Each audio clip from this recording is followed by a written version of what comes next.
ಅಮ್ಮ ಇಲ್ಲ ಅಂತಂದರೆ ಏನೋ ಒಂಥರ ಕಳ್ಕೊಂಡಿರೋ feel. So hi, welcome to my YouTube channel, Darshini Ramesh Kannada YouTube channel. ನಮ್ಮಮ್ಮ 5 ಡೇಸ್ಗೆ ಅಂತ ಔಟ್ ಆಫ್ ಟೌನ್ ಹೋಗಿದ್ರು. ಸೊ ಅದಕ್ಕೆ ಮನೆ ಜವಾಬ್ದಾರಿ ನನ್ನ ಮೇಲೆ ಬಿದ್ದಿತ್ತು. ಬೆಳಗ್ಗೆ ಎದ್ದು ಬಂದರೆ ಟೇಬಲ್ ಮೇಲೆ ನಾನೇ ಮಾಡಿಟ್ಟಿದ್ದು ಮೆಸ್ಸು ಕಣ್ಣು ಮುಂದೆ ಕಾಣಿಸ್ಕೊತು. ಅಯ್ಯೋ ರಾಮ ಅಂತ ಅಂದ್ಕೊಂಡಿದ್ದೆ. ಕ್ಲೀನಾಗಿ ಅದನ್ನೆಲ್ಲ ಒಂದು ಕಡೆ ಅರೇಂಜ್ ಮಾಡಿ ಸೋಫಾನು ಕ್ಲೀನಾಗಿ ಜೋಡಿಸಿ ಇಟ್ಟೆ. ಆದರೂ ನಮ್ಮಮ್ಮ ಬೆಳಗ್ಗೆ ಎದ್ದಿದ್ರೆ ಬೈತಾಯಿದ್ರು, ಏನು ಹಿಂಗಿಟ್ಟಿದ್ಯಾ ಹಂಗಿಟ್ಟಿದ್ಯಾ ಅಂತ. ಸೊ ಅದೆಲ್ಲ ಕ್ಲೀನ್ ಮಾಡಿ ಇಟ್ಬಿಟ್ಟೆ ಫಸ್ಟು. ಆಮೇಲೆ ಒಂದು ಫುಲ್ ಬಾಟಲ್ ನೀರು. ಸೊ ಇದನ್ನು ನಮ್ಮಮ್ಮನೇ ಪ್ರಾಕ್ಟೀಸ್ ಮಾಡಿದ್ರು. ನಾವು ಮಕ್ಕಳು ಗೊತ್ತಲ್ವಾ, ಏನೇ ಮಾಡಿದ್ರು ಅಮ್ಮ ಹೇಳಿ ಮಾಡಿಸ್ಬೇಕು. ನಾವು ಎಷ್ಟೇ ದೊಡ್ಡವರಾದರೂ ಸರಿ, ಅದು ನಮ್ಮಮ್ಮ ಮಾಡಿಸಿದ್ರೇ ಸರಿ. ಸೊ ಹಾಗೆ ಒಂದು ಫುಲ್ ಬಾಟಲ್ ನೀರು ಕುಡಿದ್ಬಿಟ್ಟು ಟೀ ಮಾಡ್ಕೊಳ್ಳೋಣ ಅಂತ ಹೊರಟೆ. ಇಲ್ಲಿ ಟೀ ಮಾಡೋಣ ಅಂತ ಒಲೆ ಮೇಲೆ ನೀರು ಮತ್ತು ಟೀ ಪೌಡರ್ನ ಕುದಿಸ್ತಿದ್ದೆ. ಇನ್ನೊಂದು ಕಡೆ ಹಾಲು ಕಾಯಿಸ್ತಿದ್ದೆ. ನೋಡೋಣ, ಈ ನಮ್ಮಮ್ಮ ಇದ್ದಿದ್ದರೆ ನಾನೇ ಕೆಲಸ ಮಾಡ್ತಿದ್ದೆ, ಕೂತ್ಕೋ ಒಂದು ಗ್ಲಾಸ್ ಟೀ ತೊಗೋಣ. ಇಲ್ಲ ನಾನೇ ಎದ್ದು ಬರ್ತಿದ್ದವಳೆ, ಅಮ್ಮ ಒಂದು ಗ್ಲಾಸ್ ಟೀ ಅಂತ ಇದು ಮಾಡ್ತಿದ್ದೆ. ಸರಿ ಆಯಿತು ಅಂತ ಕೊಟ್ಟಿರೋರು. ಸೊ ಇಲ್ಲಿ ಟೀ ಮಾಡಿ ಗ್ಲಾಸಿಗೆ ಹಾಕ್ಕೊಂಡು ಹೋದೆ. ನಾನು ಎಷ್ಟೇ ಚೆನ್ನಾಗಿ ಮಾಡ್ತೀನಿ ಅಂದರೆ ನಮ್ಮಮ್ಮ ಮಾಡ್ಕೊಡೋ ಟೀ ಇರುತ್ತಾ, ಅದ್ರಲ್ಲಿ ಪ್ರೀತಿ ಅಂತೂ ಇದ್ದೇ ಇರುತ್ತೆ. ಆಮೇಲೆ ನಾವು ಎದ್ದು ಮನುಷ್ಯ, ಅಯ್ಯೋ ನನ್ನ ಮಗಳು ಎದ್ದು ಬಂದಿದ್ದಾಳಲ್ಲಪ್ಪ ಅಂತ ಅಂದ್ಬಿಟ್ಟು ಅಮ್ಮ ಮಾಡ್ಕೊಡೋ ಟೀನೇ ಚೆಂದ. ಸೊ ಇಲ್ಲಿ ನನ್ನ ನಾಯಿ ಮರಿ ಅಂತೂ ಇವಳು ನೋಡ್ತಾ ಇದ್ದೆ, ಇವಳು ಏನು ಮಾಡ್ತಿದ್ದಾಳೆ ಅಂತ. ಇವಳು ಯಾಕೆ ಹಿಂಗೆ ಫೋನ್ ಇಟ್ಕೊಂಡು ಹಿಂಗೆಲ್ಲ ಆಡ್ತಿದ್ದಾಳೆ ಅಂತ ಅಂದ್ಕೊಂಡು ನನ್ನ ನಾಯಿ ಫುಲ್ ಕನ್ಫ್ಯೂಷನ್ಸ್ ರೀ. ನಾನು ಅದೇ ಕನ್ಫ್ಯೂಷನಲ್ಲೇ ಕೂತ್ಕೊಂಡಿದ್ದೆ. ಟೀ ಕುಡಿದು ಮುಗಿಸ್ದೊಳೆ ಎದ್ದು ಬೆಡ್ಡೆಲ್ಲ ಕ್ಲೀನ್ ಮಾಡಿ ಇಟ್ಟೆ. ಬೆಡ್ ಕ್ಲೀನ್ ಮಾಡಿಬಿಟ್ಟು ಮನೇನೂ ಕ್ಲೀನ್ ಮಾಡೋಣ ಅಂತ ಅಂದ್ಕೊಂಡು ಇಲ್ಲಿ ಬೆಡ್ಶೀಟ್ನ ಮರೆಸ್ತಾ ಇದ್ದೀನಿ. ಆ ಬೆಡ್ಶೀಟ್ನ ನನ್ನ ಮಾತೇ ಕೇಳಲ್ಲ ಅನ್ನತ್ತೆ. ನೋಡಿ ಹೆಂಗೆ ಆಡತ್ತೆ. ಸೊ ಇದನ್ನೆಲ್ಲ ಎತ್ತಿ ಒಂದು ಸೈಡ್ ಇಟ್ಟು ಫ್ರೆಶ್ ಅಪ್ ಆಗಿ ದೇವ್ರ ಪೂಜೆ ಮಾಡೋಣ ಅಂತ ಬಂದೆ. ದೇವ್ರ ಪೂಜೆ ಮಾಡೋಣ ಅಂತ ಅಂದ್ಬಿಟ್ಟು ಕೂತ್ಕೊಂಡಿದ್ದಕ್ಕೆ ಅಲ್ಲಿ ನಮ್ಮಮ್ಮ ಹಾಕಿದ ರಂಗೋಲಿ ಎಲ್ಲ ಕಾಣಿಸೋಕೆ ಸ್ಟಾರ್ಟ್ ಆಯಿತು. ಅದೆಲ್ಲ ಕ್ಲೀನ್ ಮಾಡಿ ದೇವ್ರ ದೀಪನೂ ಹಚ್ಚಿಟ್ಟೆ. ನನಗಂತೂ ರಂಗೋಲಿ ಬಿಡೋಕ್ಕೆ ಬರೋಲ್ಲ, ಆದರೆ ಆದಷ್ಟು ಬೇಗ ಕಲ್ತ್ಕೊತೀನಿ. ಸರಿ ಅಂತ ಪೂಜೆನೂ ಮಾಡಿ ಮುಗಿಸ್ದೆ. ಅಷ್ಟೊತ್ತಿಗೆ ನನಗೆ ಹೊಟ್ಟೆ ಹಸ್ತಿತ್ತು. ಆದರೆ ಹಂಗೆ ಇಡ್ಲಿನೂ ತೊಗೊಬಂದು ತಿಂದೆ. ಫಸ್ಟ್ ಡೇ ಅಲ್ವಾ, ಅಮ್ಮ ಇಲ್ದಿರ. ಸೊ ಅದಕ್ಕೆ ಫಸ್ಟ್ ಅಂತ ಅಂದ್ಬಿಟ್ಟು ಹೋಟ್ಲಿಂದ ಇಡ್ಲಿ ತಂದೆ.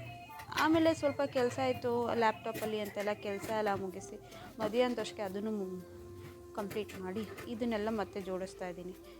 ಸಿಸ್ಟಮ್ಯಾಟಿಕ್ಕಾಗಿರಬೇಕು, ಅದನ್ನು ಅಮ್ಮ ಹೇಳ್ಕೊಟ್ರು. ಸರಿ ಮಧ್ಯಾಹ್ನ ಅಡುಗೆ ಮಾಡ್ಕೊಳ್ಳೋಣ ಅಂತ ಅಂದ್ಬಿಟ್ಟು ಹೊರಟೆ. ಯಾಕಂದರೆ ನಮ್ಮಮ್ಮ ಆಲ್ರೆಡಿ ಫೋನ್ ಮಾಡಿ ಏನಾದ್ರು ಮಾಡ್ಕೊಂಡು ತಿನ್ನು, ಹೋಟ್ಲಿಂದ ತರ್ಸ್ಕೊಂಡು ತಿನ್ನಬೇಡ ಅಂತ. ಅಮ್ಮ ಹೊರಗೋದ್ರೆ ಇದು ಕಾಮನ್ ಡೈಲಾಗ್ ಅಲ್ವಾ, ಮತ್ತು ಕೇರಿಂಗ್ ಕೂಡ. ಸರಿ ಅಂತ ಅಂದ್ಬಿಟ್ಟು ನಾನು ರಸಮ್ ಮಾಡೋಣ ಅಂತ ಅಂದ್ಕೊಂಡೆ.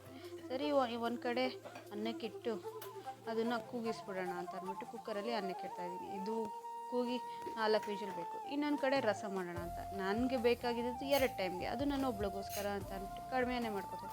ಇಲ್ಲಿ ನಾನು 4 ಸ್ಪೂನಷ್ಟು ಬೇಳೆ ಹಾಕ್ಕೊತಾಯಿದ್ದೀನಿ. ಸೊ ಈ 4 ಸ್ಪೂನ್ ಬೇಳೆಗೆ ನಾನು ಹಾಕೋತಿದ್ದು 1 ಟೊಮೆಟೊ. ಮೇಲಿಂದ ಚೆನ್ನಾಗಿ ಕಾಣಿಸಿದ್ರು ಒಳಗಡೆ ಏನಪ್ಪ ಇರುತ್ತೆ ಅನ್ನೋ ಭಯಕ್ಕೆ ಫಸ್ಟ್ ಕ್ಲೀನಾಗಿ ತೊಳೆದು ಅದನ್ನು ಕಟ್ ಮಾಡಿನೇ ಹಾಕೋತಾಯಿದ್ದೀನಿ. ಮತ್ತು ಅದು ಬೇಗನೂ ಬೇಯುತ್ತೆ, ಚೆನ್ನಾಗೂ ಬೆಂದೋಗಿರುತ್ತೆ. ಸೊ ಅದಕ್ಕೆ ನಾನು ಸ್ಮ್ಯಾಶ್ ಮಾಡೋಕ್ಕೆ ಈಸಿ. ಸೊ ಈ ಟೊಮೆಟೊ ಹಾಕಾದ್ಮೇಲೆ ಇದಕ್ಕೆ ನಾನು ಹಾಕಿದ್ದು ಸ್ವಲ್ಪ ಅರಿಶಿಣದ ಪುಡಿ. ಸೊ ಅದಕ್ಕೆ ಬೇಳೆ ಕಲರ್ ಚೆನ್ನಾಗಿರುತ್ತೆ ಅನ್ನೋ ಕಾರಣಕ್ಕೆ. ಆಮೇಲೆ ಇದಕ್ಕೆ ಹಾಕಿದ್ದು ನಾನು 1 ಗ್ಲಾಸ್ ಆಫ್ ವಾಟರ್.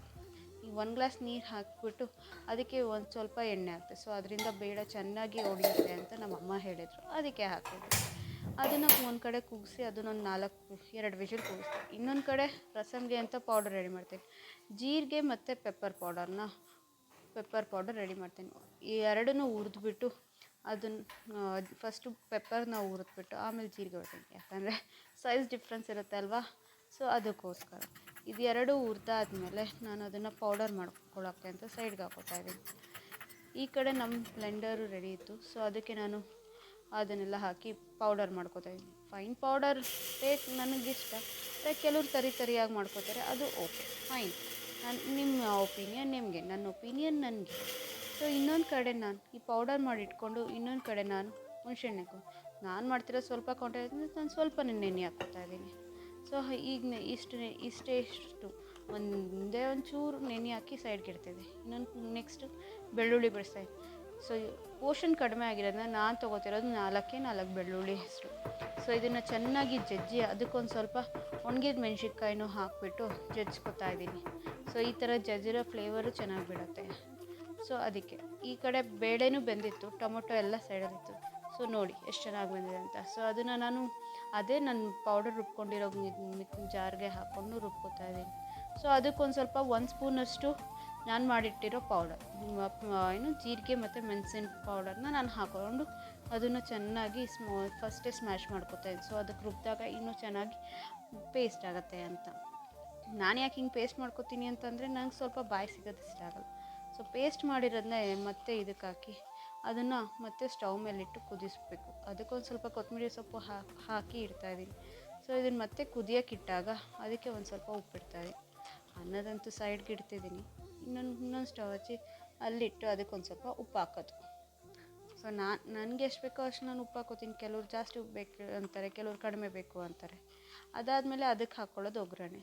ನಾನು ಸ್ವಲ್ಪ ಎಣ್ಣೆ ಹಾಕ್ಬಿಟ್ಟು ಅದಕ್ಕೆ ಸಾಸಿವೆ, ಜೀರಿಗೆ, ಕರಿಬೇವು ಮತ್ತು ಜಜ್ಜಿರೋ ಬೆಳ್ಳುಳ್ಳಿ ಮತ್ತು ಒಣಗಿದ ಮೆಣಸಿನ್ಕಾಯಿ ಇಷ್ಟೂ ಹಾಕಿ ನಾನು ಅದಕ್ಕೆ ಒಗ್ಗರಣೆ ಕೊಡ್ತಾಯಿದ್ದೀನಿ. ಸೊ ಎಣ್ಣೆ ಕಾದಿತ್ತು, ಸಾಸಿವೆ ಹಾಕಿದೆ. ಸಾಸಿವೆ ಆದಮೇಲೆ ಸ್ವಲ್ಪ ಜೀರಿಗೆನೂ ಹಾಕಿದೆ. ಸೊ ಇದೆಲ್ಲ ಹಾಕಾದ್ಮೇಲೆ ನಾನು ಇದು ಹಾಕಿದ್ದು ಜಜ್ಜಿದ ಬೆಳ್ಳುಳ್ಳಿ ಮತ್ತು ಒಣಗಿದ ಮೆಣಸಿನ್ಕಾಯಿ ಅದು ಚೆನ್ನಾಗಿ ಬೆಂದಾದಮೇಲೆ ಅದಕ್ಕೊಂದು ಸ್ವಲ್ಪ ಕರಿಬೇವು ಹಾಕಿ ಅದನ್ನು ಸಾಂಬಾರ್ಗೆ ಹಾಕಿ ಸಾಂಬಾರನ್ನ ಚೆನ್ನಾಗಿ ಕುದಿಸ್ತಿದ್ದೆ. ಸೊ ಹುಣ್ಸೆಹಣ್ಣೆ ಮರ್ತೋದೆ ನಾನು, ಇಲ್ಲಿ ಹುಣ್ಸೆಹಣ್ಣು ರಸನೂ ರೆಡಿಯಾಗಿತ್ತು. ಸೊ ಆ ಹುಣ್ಸೆಹಣ್ಣು ರಸನೂ ಬಿಟ್ಟೆ. ಸೊ ಸಾಂಬಾರು ಮಾತ್ರ ಸಖತ್ ಟೇಸ್ಟಾಗಿತ್ತು. ನಮ್ಮ ಅಮ್ಮಂಗೆ ಒಂದು ಫೋನ್ ಮಾಡಿನೂ ಹೇಳಿದೆ, ನೋಡಿ ಮಮ್ಮಿ ನಾನು ಮಾಡ್ಕೊಂಡು ತಿಂತಾಯಿದ್ದೀನಿ, ಹೆದರ್ಕೋಬೇಡ ಅಂತ. ರಸಮ್ಗೆ ಹಪ್ಳ ಇಲ್ಲ ಅಂದರೆ ಸರಿ ಹೋಗುತ್ತಾ ಅಂತ ಅನ್ನಿಸ್ತು. ಸರಿ ಹಪ್ಳನೂ ಮಾಡ್ಕೊಳ್ಳೋಣ ಅಂತ ಅಂದ್ಬಿಟ್ಟು ಹಪ್ಳನೂ ಕರಿತಿದ್ದೆ. ಕರೆದು ಸೈಡಲ್ಲಿಟ್ಟೆ. ಸೊ ಅದು ಹಿಂಗೆ ಸೈಡಲ್ಲಿ ಇಟ್ಟಿದ್ದಕ್ಕೆ ಬಿಸಿ ಬಿಸಿ ಅನ್ನ, ಅದಕ್ಕೊಂದು ಸ್ವಲ್ಪ ರಸಮ್ ಎಷ್ಟು ಚೆನ್ನಾಗಿರುತ್ತೆ ಗೊತ್ತಾ. ಹಿಂಗೆ ನಾವು ಅಮ್ಮ ಇಲ್ಲದೆ ಇರುವಾಗ ಈ ಥರ ಅಡುಗೆ ಮಾಡ್ಕೊಂಡು ತಿಂದರೆ ಅಮ್ಮನೂ ಖುಷಿಯಾಗಿರ್ತಾರೆ. ಯಾವುದೇ ಟೆನ್ಷನ್, ಅಯ್ಯೋ ನನ್ನ ಮಗಳು ಹೊರಗಡೆ ತೊಗೊಂಡು ತಿಂತಾಳೆ, ಏನು ಮಾಡ್ಕೋತಾಳೋ ಅನ್ನೋ ಟೆನ್ಷನೂ ಇಲ್ಲ. ನಮಗೂ ಹೆಲ್ತ್ ತುಂಬ ಚೆನ್ನಾಗಿರುತ್ತೆ. ಈ ರಸಮ್ ಅಂತೂ ಸಖತ್ತಾಗಿ ಬಂದಿತ್ತು. ನಮ್ಮಮ್ಮಂಗೆ ಇದು ಮಾಡಿ ಟೇಸ್ಟ್ ಮಾಡಿದೆ. ನಮ್ಮಮ್ಮ ನೀನಿದ್ದಾಗ ಮಾತ್ರ ಮಾಡ್ಕೊ, ನಾನಿದ್ದಂಗೆ ಏನೂ ಮಾಡಬೇಡ, ಇಲ್ಲ ನನಗೆಲ್ಲ ಮಾಡಿಸ್ಕೊತೀಯ ಅಂತ ಬೈದರು. ಬಟ್ ಆದರೂ ಪರವಾಗಿಲ್ಲ, ಏನೋ ಮಾಡ್ಕೊಂಡು ತಿಂತೀಯಲ್ಲ, ಹೋಟ್ಲಿಗೆ ದುಡ್ಡು ಹಿಡ್ದಿರಾ, ಹುಷಾರು ತಪ್ಪಿಡ್ತೀಯ, ಹುಷಾರು ಅಂತ ಅಂದ್ಕೊಂಡು ನಮ್ಮಮ್ಮ ಖುಷಿಪಟ್ಟರು. ಇದಾಗಿತ್ತು ಇವತ್ತಿನ vlog. Thank you so much.